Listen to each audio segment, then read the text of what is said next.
Hello, Tom McGuire. I'm just going to review the book Nine Nasty Words, English in the Gutter, Then, Now and Forever by John McWhorter. Now, John McWhorter is an American linguist. He's an associate professor of English and comparative literature at Columbia University. And I don't really know how I stumbled across him, to be honest. I was thinking about this a little bit before I put the camera on. Um, I've been listening to a lot of Jordan Peterson recently. I'm a fan of Jordan Peterson anyway. Anyone who follows me on this channel will know that. But I decided to listen to his biblical series the whole way through because I haven't. I've only ever listened to kind of the stuff that's been sort of chopped up and put together here and there. So I thought I'd give it a proper listen. And as a sideline, it is absolutely. I think it's absolutely fascinating. It's so interesting to listen to. It's just entertaining as well. He doesn't stop with the interesting stuff, basically. Um, but yeah, so John McWhorter came up in my YouTube somewhere, I think. I seem to remember him talking about racism and saying how ridiculous it is that we can't say anything without risking offending anyone, and how black people aren't so fragile that they're going to fall apart if you use the wrong term or whatever. And he obviously comes under a certain amount of flack for that, because a lot of the woke brigade would be kind of arguing, don't be so ridiculous, toe the line, racism is terrible, it's rife, and blah blah blah. We should be stamping down on these people and stopping them from saying what they want. And obviously, anyone with half a brain cell would realise that as soon as you start eradicating freedom of speech, that's a slippery slope. We might not necessarily be there yet, but it doesn't take much imagination to realise how bad that could be potentially in the future. People can't express themselves, people can't have an opinion without being come down on like a ton of bricks or losing their job. People are going to be too scared. John Cleese does an interview on YouTube, or did an interview recently, where he's talking about creativity and just saying that you can't have comedy without pushing boundaries a little bit.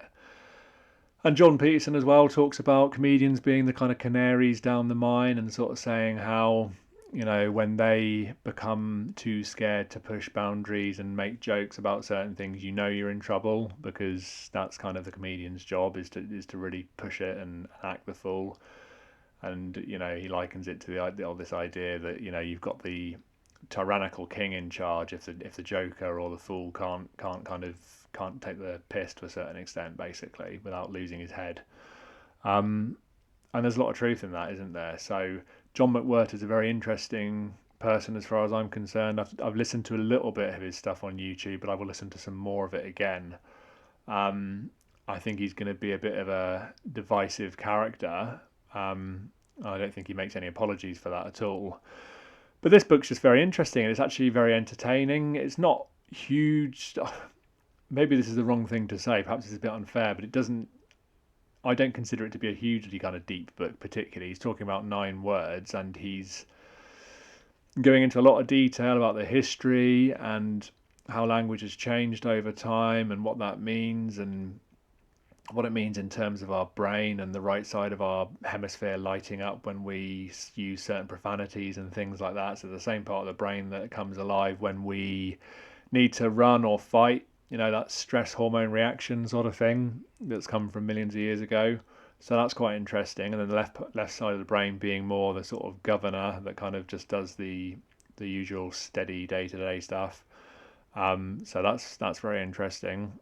And talking about that, actually, left and right brain differences, Jordan Peterson's done a recent really good interview or conversation with Iain McGilchrist, who's written some fantastic books about left and right brain differences. And I can't remember the name of his book off the top of my head, but that's a really interesting conversation, I think. But anyway, back to Nine Nasty Words. It's just very entertaining. It's pacey. I listened to the audio version, which is narrated by John McWhorter as well, which is obviously really nice. It's nice. I always say it's nice to have the author narrate their own book, but it's particularly nice in this case because he's got a great voice. So he's really good to listen to. He's really energetic, and it's a pleasure to listen to, basically. Um, what else am I going to say about it? I don't want to give any kind of spoilers, because it is the sort of book that would be quite easy to spoil, really, because it's just kind of little anecdotes here and there. little bits of interesting pieces of history, a little bit Bill Bryson-esque in that respect, kind of thing. Quite interesting. He seems to have a very curious nature and just goes into the history of things. And very interesting that he talks about the use of the N word and how, and I will call it the N word rather than pronouncing it properly, because I just think that's better, to be honest. I know some people might say I'm pandering to the PC brigade with that, but I think there are people I know who would find that word quite offensive, I suppose, and I find it quite offensive, to be fair, when it's used in the wrong context. And he makes the point that actually language changes over time. It's different, used by different people in different contexts, in different ways, with different styles. And you get people kind of saying, well, black people use this word. How could we be expected not to use it? How's it okay for them and not for us? And double standards, blah, blah, blah. And he kind of goes into a little bit of the culture around that and what that actually means, which I found quite interesting. 8 other words, of course. I'm not going to say them for you. If you want me to, I can write them in the blurb underneath if that makes it better. But, just type it into Google. Just look up the book 9 Nasty Words and you'll soon find out which words they are. There's no surprises there particularly, really, which, maybe I was a bit disappointed by that, but I'm not too sure what I was expecting. I think I was maybe hoping for some word that I hadn't heard of for ages or something, or I don't know. But interesting to hear where they come from, how they've developed. Interesting point, like I say, that he makes, that language changes, it's fluid. We have to be open about that and kind of understand that it's actually quite a good thing in some ways. He's obviously a very intelligent bloke. He's a linguist. He's studied this stuff for years. So it's really nice to kind of hear what he has to say about it. I saw earlier that he tweeted a couple of days ago that I think the book was at 14 in the New York Times best-selling list, which he was obviously quite pleased about, which sounds pretty good. When I started listening to it, it didn't have any reviews. It was quite new out, and I wasn't sure whether it was going to be popular or not, but I wanted to read it anyway or listen to it anyway. I very much tend to read. Well, I very much read whatever I want. I don't read stuff just because I think I'm going to get more views doing a review on it. So, this is a personal development channel. I read to improve myself, to, broaden my knowledge and my experience. And I want to try and give you the best possible advice from the world of personal development as well. This isn't necessarily a personal development book, of course, but I think it's relevant to personal development. We need to understand language, where it comes from, how it works, how we can use it better, how we can be better at speaking.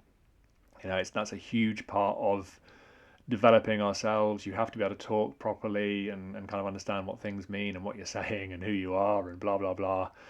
So a very interesting book, very entertaining. I highly recommend it. And that's about what I've got to say about it for today. So please keep liking and subscribing, and I will be back again very soon. Cheers. Thank you.